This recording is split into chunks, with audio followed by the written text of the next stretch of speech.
Bem-vindos ao canal Pensamento Universo.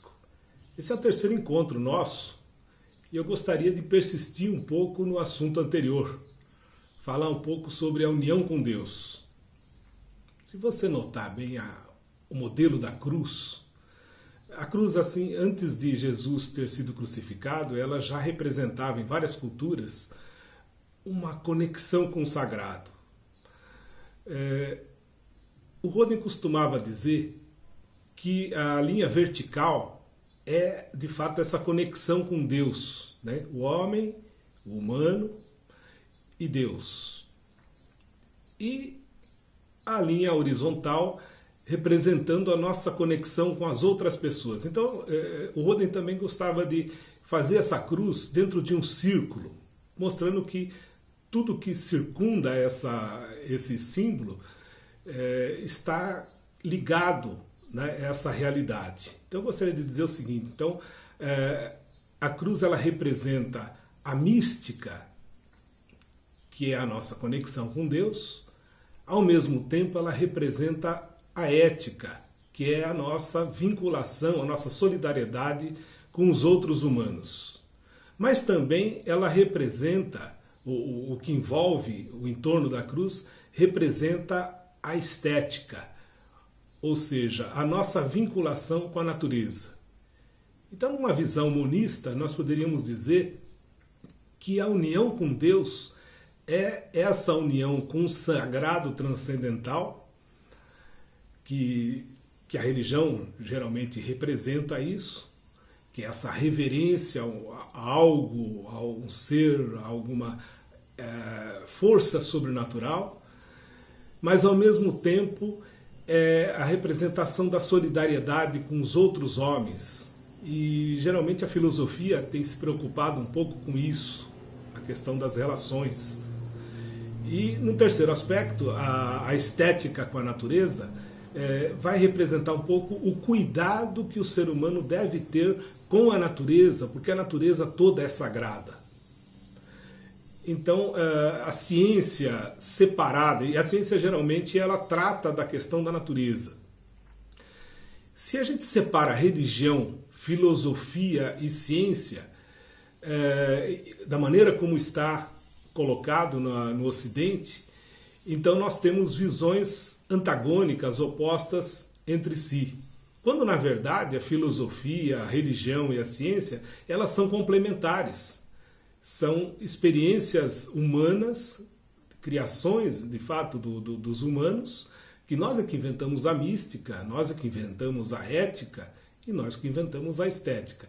E de maneira que todas essas formas de expressão humana formam uma única união com aquilo que a gente poderia chamar de Deus, a divindade, que está presente em todas essas experiências. Gostaria de lembrar também que, embora a união represente religião, são conceitos muito similares, a yoga também, a palavra em sânscrito vai significar união, né? Então, de maneira que a gente está falando aqui da mesma coisa com terminologias diferentes.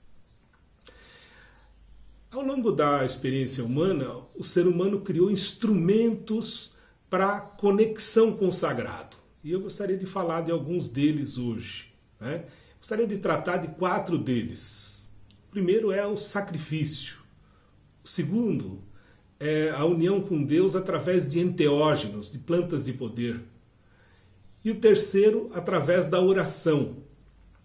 E o quarto, que a gente não vai explorar hoje, mas no próximo encontro nosso, que o Roden gostava de chamar de cosmomeditação, ou meditação simplesmente, né? Então, o primeiro deles é que o ser humano criou formas de conexão com o sagrado através de ritos sacrificiais. E hoje em dia a gente falar disso muitas vezes abre algum precedente de preconceitos, porque as experiências religiosas elas se distinguem muito hoje, apesar de vários grupos, vários segmentos religiosos usarem ainda o sacrifício. Muitas vezes certos setores ditos como mais civilizados desconsideram essas experiências. E aqui a gente não vai criar um comentário de juízo de valor, se é mais ou importante a conexão, porque quem faz a conexão é o indivíduo ou é o grupo religioso, e a gente não pode aqui julgar a modalidade desse ou daquele grupo de estar se expressando na sua conexão com o sagrado. Então o sacrifício, nós poderíamos dizer que lá nas primeiras experiências humanas, quando uma tribo guerreava contra a outra, havia uma aniquilação de uma em relação à outra.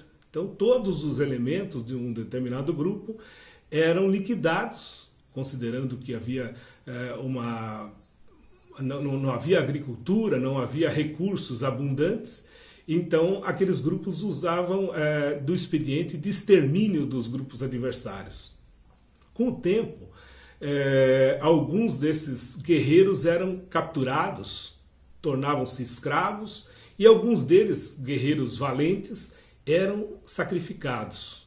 E esse sacrifício, então, de um lado, servia para alimentar não só a fome daquele grupo, mas principalmente, simbolicamente, que o sangue dele, que a carne dele, enquanto um grande guerreiro, um grande adversário, pudesse passar essa energia vital para aqueles vencedores. Então a ideia, o conceito de que o sangue, e a gente sabe que é verdade, no sangue está a vida de cada vivo, de cada ser, está na seiva que é esse sangue. Né? Então, a vida ela é tão sagrada que, com o tempo, então, os humanos começaram a fazer sacrifícios, não só de humanos, e depois, abandonando essa prática, passaram sistematicamente a fazer sacrifícios de animais. E muitas vezes a gente olha isso de uma maneira estranha nos nossos dias, mas eu gostaria de dizer que a Bíblia está cheia de experiências e de narrativas onde cordeiros eram sacrificados, bois eram sacrificados, vários animais. Havia uma distinção entre animais úteis para o sacrifício e animais que nunca deveriam ser usados no rito sacrificial. Então, se a gente entrar num juízo de valor de que certos grupos usam o procedimento de sacrifício de certos animais, eu gostaria de chamar a atenção que a Bíblia Sagrada ela está recheada disso. Inclusive Jesus, quando foi apresentado ao templo, os pais levaram, porque eram pobres, aves para serem oferecidos como sacrifício. Então, esse rito era muito forte ainda no tempo de Jesus. Agora, isso surge, então, de sociedades de caçadores.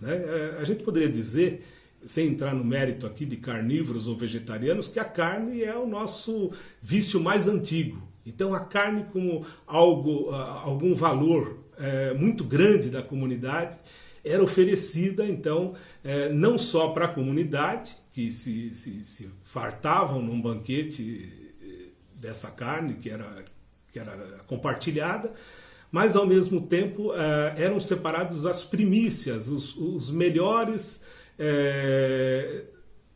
os melhores animais de um determinado rebanho para serem oferecidos em sacrifício num determinado dia festivo à divindade.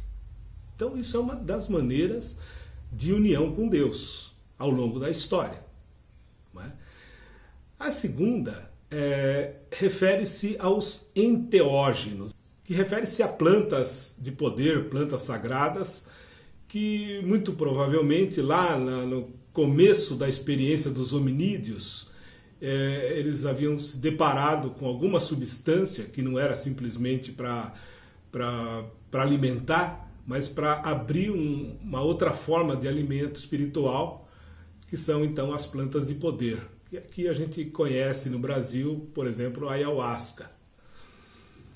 Essa experiência cria no ser humano um estado alterado de consciência e uma certa sensibilização da glândula pineal que abre, de alguma maneira, uma conexão com uma outra dimensão que as pessoas, então, invariavelmente, têm uma experiência com o sagrado. Claro que essa maneira de se fazer deve estar dentro de um ritual, não deve ser alguma coisa desligada do conceito ou do contexto religioso.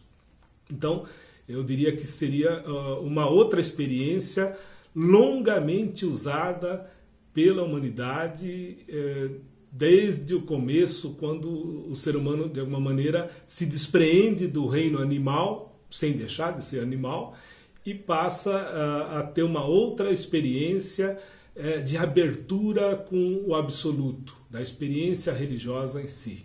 Uma terceira forma de união com Deus, que foi criado e que eu acho que é o mais popular, é a oração.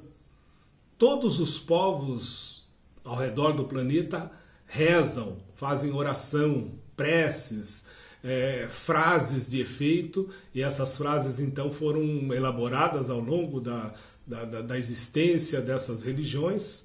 Nós teríamos aí os mantras do Oriente, teríamos aí, para citar, os 150 salmos que foram sistematizados na época do rei Davi, em Israel, que são formas onde você tem ali, em todas as circunstâncias, a possibilidade de união com Deus, num grande sofrimento, numa grande celebração, numa fartura, na perda de algumas circunstâncias que o povo passava, perdendo a guerra, ou vencendo a guerra. Então os salmos tematizam todas essas experiências do cotidiano dessas pessoas. Então sempre se fazia a união com Deus a partir desses salmos. Mais tarde os monges católicos também pensaram que era importante vulgarizar, ou seja, popularizar orações que os seus seguidores pudessem então ter fórmulas de rezar. Não é? E aí então, inspirados nos salmos de Davi, eles elaboraram também 150 Pai Nossos, com 10 Ave Marias cada, onde existem ali os mistérios da vida de Jesus, seja os mistérios gozosos do nascimento de Jesus, os dolorosos da experiência da cruz, e aqueles ligados à glória, né, que é a ressurreição e a ascensão, a vinda do Espírito Santo. Então, também na tradição católica. E em várias tradições, os hinos, a ligação da poesia à música, e dessas duas ligadas também à própria dança sagrada. Todos os povos, de uma maneira ou de outra, celebram então a sua divindade a partir dessas experiências da música, da dança e da poesia, que dá o tema então para essas grandes celebrações. E por último, nós poderíamos dizer o quarto instrumento seria a meditação, ou como Roden gostava de chamar, de cosmomeditação, que consiste exatamente no silêncio. E consiste então em que a pessoa não há sacrifício, não há ingestão de qualquer substância, não há palavras, mas simplesmente um esvaziamento e uma conexão sagrada com o cosmos, uma vacuidade, de maneira que a divindade se manifeste no seu eu. Né? Porque lembrando que a palavra Deus tem a palavra eu no meio. Né? Então é como se o eu de cada um se colocasse no centro do cosmos para receber e fazer com que o cosmos se manifeste enquanto eu me calo. Né? Mas sobre isso eu gostaria de, no nosso próximo encontro, aprofundar um pouquinho sobre essa temática da cosmomeditação. Eu agradeço então a audiência de todos, uma feliz nova alvorada para todos vocês, E eu gostaria muito que vocês continuassem com a gente, se inscrevendo no nosso canal do YouTube, curtindo, fazendo seus comentários para que a gente possa melhorar esses encontros e seja realmente uma prosa de amigos. Uma boa nova alvorada.